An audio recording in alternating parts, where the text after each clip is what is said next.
Good morning, Millville Memorial High School. Today is election day, Tuesday, November 6th. Today, millions of Americans will report to the polls to select who they believe should be the President of the United States. Today, we're going to have our own debate. Good morning from Memorial High School in Millville, New Jersey. I'm Mrs. LaFerrier, a teacher in the History Department, and will be serving as the moderator of this mock presidential debate. We are here to offer you, our students, a final opportunity to hear from our Republican and Democratic presidential candidates on four major issues: the economy, healthcare, education, and our involvement in Afghanistan. Remember, today is Election Day, and our nation has the very important task of choosing our next president. As citizens, it is our civic responsibility to make informed decisions about our nation's future.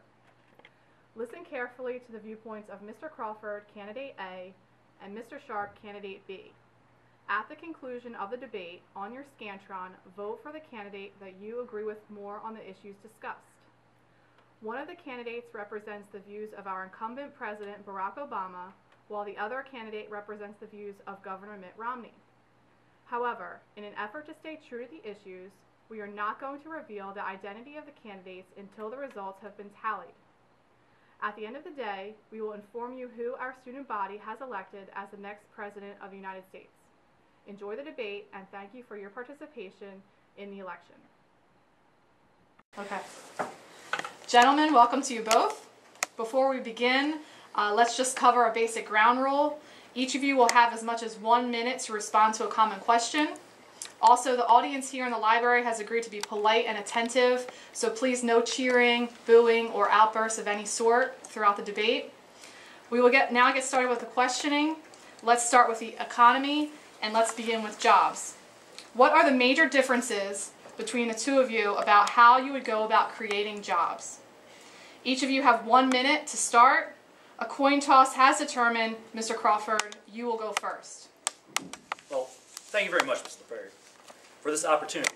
I want to thank Mr. Sharp and the Memorial High School for your hospitality. You know, 4 years ago, we went through the worst financial crisis since the Great Depression. Millions of jobs were lost, the auto industry was on the brink of collapse, and the financial system had frozen up. And because of the resilience and the determination of the American people, we've begun to fight our way back.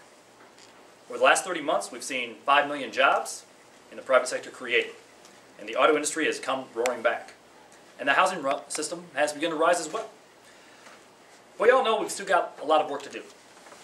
So the question this morning is not where we've been, but where are we going?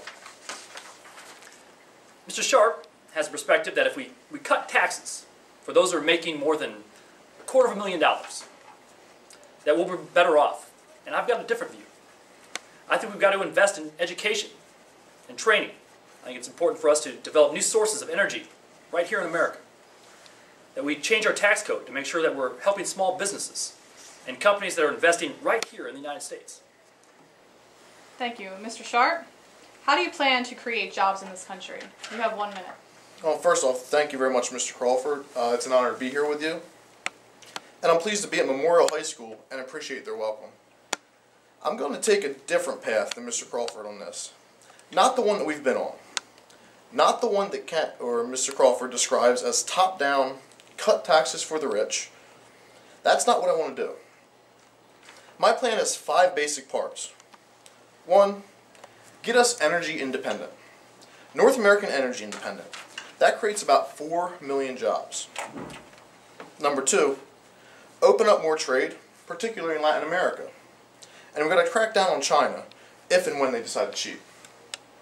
Number 3, make sure our people have the skills they need to succeed and the best schools in the world. We're far away from that right now, and we definitely need to improve. And number 4, we need to achieve a balanced budget. And finally, number 5, we've lost sight that we have to champion the small business. Now let's move on to healthcare, where I know there is a clear difference in your proposed politics. Each of you will have a minute to describe the main points of your healthcare plan for the nation. And you go first, Mr. Sharp. Thank you. From day one, I'll issue an executive order that paves the way for the federal government to issue Affordable Care Act waivers to all 50 states. Frankly, we need to do away with it. In place of the Affordable Care Act, I will pursue policies that give each state the power to craft a health care reform plan that is best for its own citizens. Mr. Crawford, you have 1 minute to outline your proposed health care plan. All right, thank you. I want to give control to families, not insurance companies. I'm taking steps to keep Medicare affordable, while Mr. Sharp would have seniors and those who depend on Medicare coverage pay thousands more each year. Instead of providing seniors the guaranteed Medicare benefits they rely on, Mr. Sharp would give them a voucher they would use to buy health care coverage. The Affordable Care Act closes the gap in prescription drug coverage. Before health care reform, seniors in this gap would be left paying thousands of dollars out of pocket for drugs they needed. Under my plan, that gap will be closed by 2020.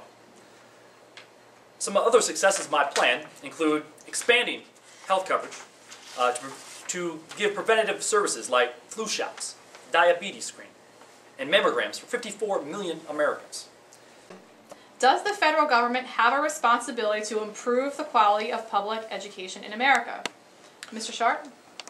Well, the primary responsibility for education is, of course, at the state and local level. But the federal government can also play a very important role in this. And I agree with the U.S. Secretary of Education on some ideas, such as Race to the Top. Not all of them, but some of them I do agree with, and congratulate him for pursuing those ideas.